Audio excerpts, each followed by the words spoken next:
Halo teman-teman, Assalamualaikum warahmatullahi wabarakatuh.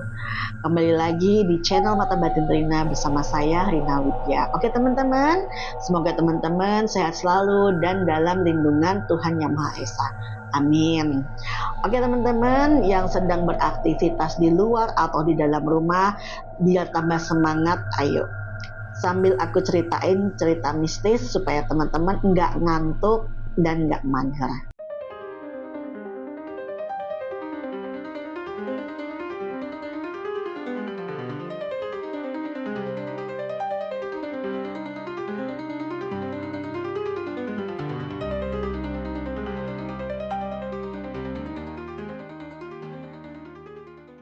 Teman-teman, hari ini aku mau bercerita tentang pengalaman pribadi yang dialami customerku di saat photoshoot pre-wedding di daerah Flores.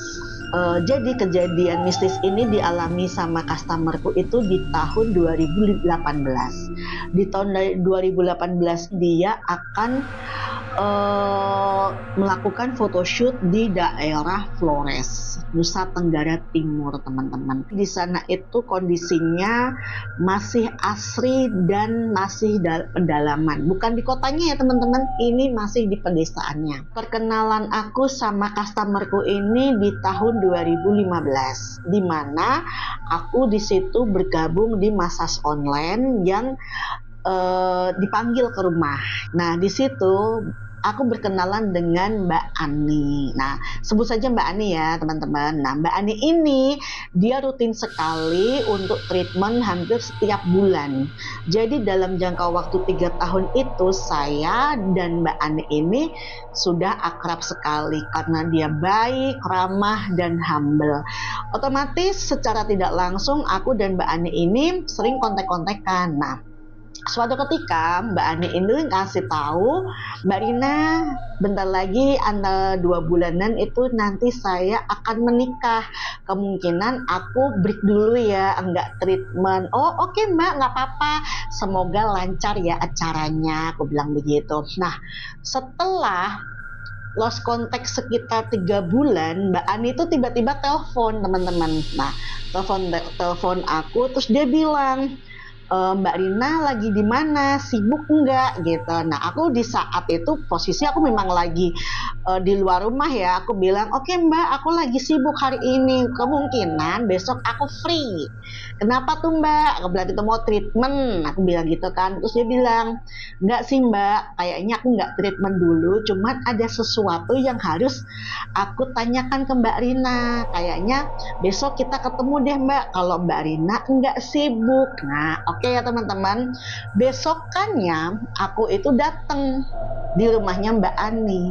Biasa di sana langsung pencet bel, pembantu bukain pintu, pagar, dia bilang, oh maaf Mbak Aninya belum datang, belum pulang karena Mbak Aninya tuh lagi di luar rumah, belum pulang. Nah, nggak masalah sih, karena tadi sudah sebelum berangkat ke rumahnya Mbak Ani itu aku sudah info, ya udah WhatsApp gitu, Mbak, aku OTW ya ke rumah Mbak Ani, aku bilang kayak gitu. Oke Mbak, tunggu bentar ya nanti kalau aku sampai rumah. Nah, oke, singkat cerita, pembantu itu mempersilahkan masuk di ruang teras. Nah, di teras itu aku duduk ya kan santai sambil pegang handphone ya kan biar nggak jenuh teman-teman. Nah, nggak lama selang 15 menit Mbak Ani ada mobil itu langsung berhenti di depan pagar dengan bunyi klakson.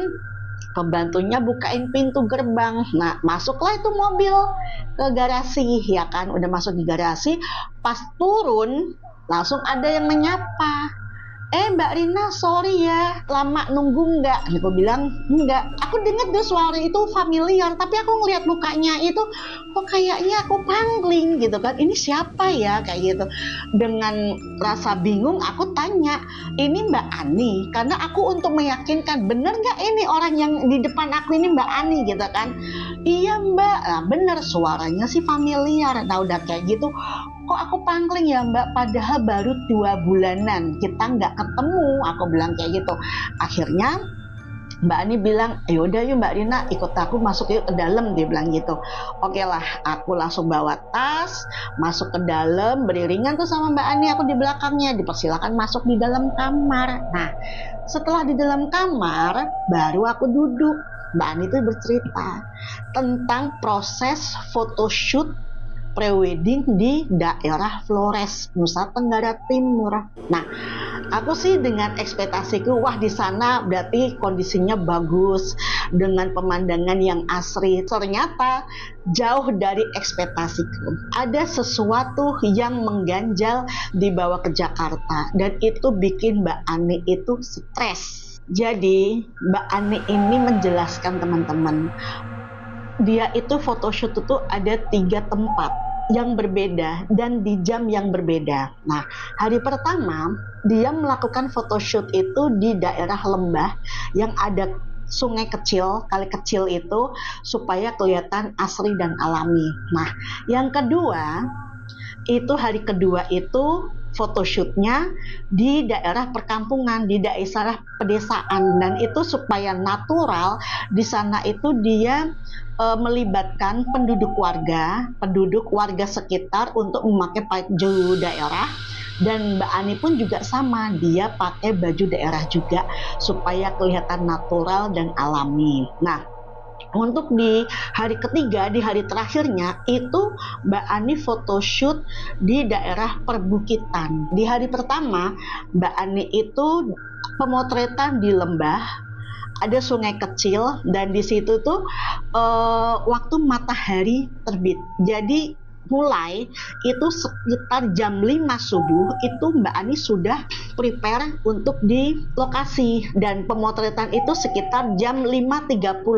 Nah, saat matahari itu terbit. Nah, di situ itu sudah hampir siang, sekitar jam 8 siang lebih itu sudah selesai teman-teman, dan akhirnya para kru ya sama calon pengantin itu pulang, kembali lagi lah ke hotel, ke penginapan. Nah, besokannya itu kembali lagi pemotretan di daerah pemukiman warga dan melibatkan warga sekitar untuk jadi foto figurannya, begitulah teman-teman. Nah, di situ itu baik-baik saja, tidak ada hal yang aneh, semua berjalan dengan lancar. Nah, setelah lepas capek, mereka udah selesai, tim kru kembali lagi ke penginapan untuk prepare lah besok untuk pemotretan yang terakhir di hari yang ketiga. Nah, di hari yang ketiga ini karena pemotretan di saat matahari terbenam, Mbak Ani ini dan kru semua itu dari sore jam 3 lebih itu dia sudah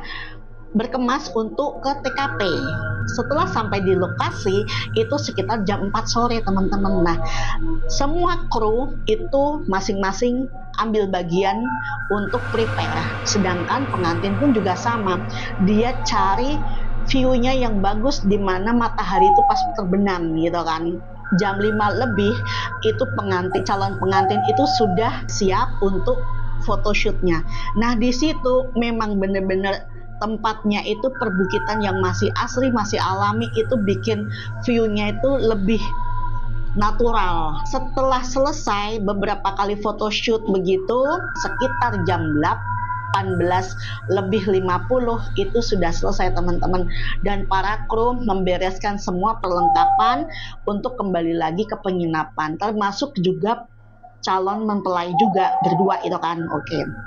Nah, setelah kembali ke penginapan, antara tim dan calon pengantin itu beberes untuk prepare besok pagi, untuk berangkat lagi untuk terbang kembali lagi ke Jakarta. Nah, setelah sampai di Jakarta, dia libur dulu nih 1 hari teman-teman karena capek, dia mau istirahat dulu, baru besokannya melanjutkan aktivitas seperti biasa, ngantor. Setelah besokannya, mereka pun calon pengantin tuh berdua ngantor dan juga mempersiapkan apa yang belum beres untuk acara wedding nanti kayak gitu. Pas di tempat kerja ada beberapa temen yang lihat Mbak Ani itu kayak gimana ya, kayak nggak kayak aneh, terlihat aneh, dan itu pun juga sama saja, dan itu bikin Mbak Ani tuh juga ngerasanya kayak canggung. Emang kenapa? Kok ngelihat aku begitu sih, kayak gitu kan. Temennya cuma bilang nggak apa-apa kok, biasa aja kayak gitu. Ya kemungkinan temennya itu ada beberapa yang sensitif dengan energi yang negatif, energi makhluk astral gitu teman-teman. Nah udah kayak begitu, ada satu orang temen cowok ya, dia sepertinya indigo. Nah dia ngasih tahu nih lu dari mana? Kok gue melihat lu aneh ya, kayak ada yang ngikutin tapi energinya nggak bagus, dia bilang kayak gitu. Jadi di kamunya itu auranya itu nggak hidup, auranya tuh nggak bersinar. Nah memang benar apa yang dialami Mbak Ani ini setelah pulang dari Flores kemarin, dia ngerasa nggak enak di badan, itu kayak mager, terus istilahnya malas beraktivitas kayak gitu, kayaknya malas-malesan kayak gitu. Dia pikir itu lumrah biasa karena efek capek. Setelah itu Mbak Ani berpikir, jadi ingat, oh iya kayaknya aku ingat Mbak Rina kayaknya bisa deh diajak konsultasi, dia begitu. Langsung tanpa berpikir panjang, itu Mbak Ani langsung balik ke mejanya, dia telepon. Nah itu telepon aku. Nah terus dia bilang, menjelaskan, Mbak ini aku sudah pulang dari Flores, aku sudah di Jakarta. Nah, aku minta tolong dong Mbak Rina kapan ini? Nah, Mbak Rina kapan ini? Ada waktu, kalau besok, kalau bisa kita ketemuan ya Mbak. Akhirnya Mbak Ani cuma bilang, Mbak Rina, ayo kita masuk, kita ngobrol di dalam, dia bilang kayak gitu. Akhirnya aku ngikutin di dalam, pas ngobrol-ngobrol di dalam, di kamar dijelasin proses dari awal sampai akhir. Dari situ Mbak Ani tuh bilang, Mbak Rina, sepulang aku dari Flores, itu aku ngerasa di badan itu rasanya nggak enak Mbak, mager, dan hawanya itu sakit kepala, itu bener-bener sakit sebelah kayak migrain, dan itu pun aku sudah minum obat tapi tidak mempan, dia bilang kayak begitu. Dia pikir cuma kecapean, tapi masa iya selama 3 hari ini berturut-turut selalu ngerasain migrain di tempat yang sama, dan sampai dimana dia dikasih tahu temennya kalau dia sedang kena energi negatif, yaitu seperti ketempelan atau ada makhluk astral yang ngikutin dia gitu loh teman-teman. Nah akhirnya aku mencoba ya Mbak, aku bilang kayak gitu, aku coba netralin dulu. Nah dengan posisi duduk dan Mbak Ani tuh ngebelakangin aku, nah aku tuh pegang punggungnya dia begini gitu kan teman-teman. Nah aku tuh cuma lihat, itu aku tuh kaget gitu, ya Allah Mbak, aku bilang kayak gitu, Mbak Ani sejak kapan? Kok aku jadi merinding ya. Terus aku bilang begini, Mbak, aku bilang itu, kok ini ada yang ngikut ya?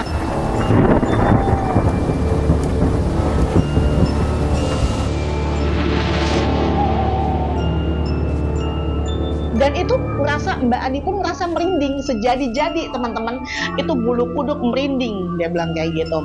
Aku mencoba untuk komunikasi dengan makhluk astral tadi. Aku cuma tanya, kenapa kamu ikutin Mbak Ani sampai di sini? Apa dia mengganggu kamu? Aku bilang begitu, ya kan teman-teman.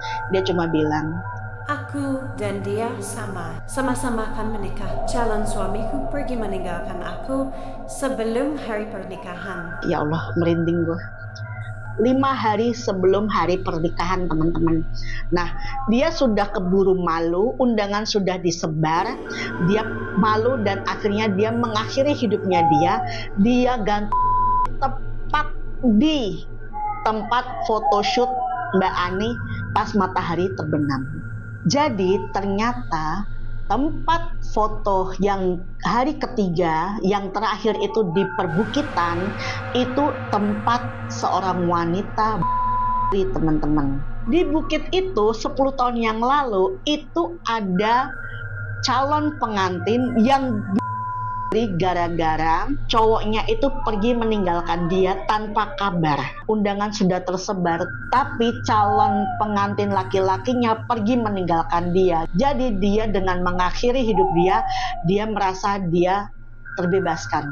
Setelah itu, aku bilang sama makhluk astral ini, kamu nggak boleh di sini, di sini bukan tempatmu, kamu harus kembali. Dan aku minta Mbak Ani itu buat baca doa supaya makhluk astral ini pergi dari sini. Setelah itu nggak lama, berangsur-angsur Mbak Ani itu sudah bisa fokus teman-teman. Setelah kejadian itu aku megang punggungnya Mbak Ani. Mbak Ani, apa yang dirasakan? Mbak Ani cuma bilang, hangat Mbak, hangat. Dia bilang kayak gitu. Oke, aku mencoba untuk menetralisirkan. Terus akhirnya aku tanya sama Mbak Ani, Mbak Ani gimana punggungnya, masih rasa hangat? Enggak, sudah mulai dingin. Oke, siap. Sudah begitu aku bilang, Mbak Ani, ini badanmu sudah netral ya, dan aku minta tolong nanti Mbak Ani kalau setelah sholat maghrib Mbak Ani mandi pakai air garam, ambil garam segenggam, terus Mbak Ani baca ayat kursi dan al-fatihah, terus nanti dicampur di air itu Mbak Ani buat mandi. Nah, nanti kalau ada sesuatu yang Mbak Ani dengar itu, Mbak Ani jangan takut, tetap fokus mandi. Dan akhirnya benar teman-teman, Mbak Rina, setelah aku mandi garam, sholat maghrib, wirid, ini yang ada di ulu hati sama di perut itu muter. Jadi kayak rasa lambung tuh nggak enak, kayak mual, tapi nggak muntah. Tapi dan aku itu semakin sakit, aku semakin kenceng wiridnya. Dan alhamdulillah setelah itu berangsur-angsur sakitnya itu yang di dalam perut sama yang di ulu hati itu sudah berkurang Mbak, dan sekarang sudah enakan. Aku bilang alhamdulillah Mbak Ani, jadi Mbak Ani sekarang sudah baik-baik saja. Semoga Mbak Ani kedepannya nggak ada yang ganggu hal-hal yang seperti ini. Aku bilang kayak begitu. Izin Mbak Ani cerita ini aku share untuk pengalaman juga buat teman-teman, supaya teman-teman yang akan melakukan foto prewedding itu harus lebih hati-hati supaya kejadian yang Mbak Ani alami tidak menimpa kepada teman-teman. Oke teman-teman, sampai di situ dulu cerita Mata Batin Rina. Kita kembali lagi di cerita-cerita selanjutnya. Oke teman-teman, assalamualaikum warahmatullahi wabarakatuh. Bye.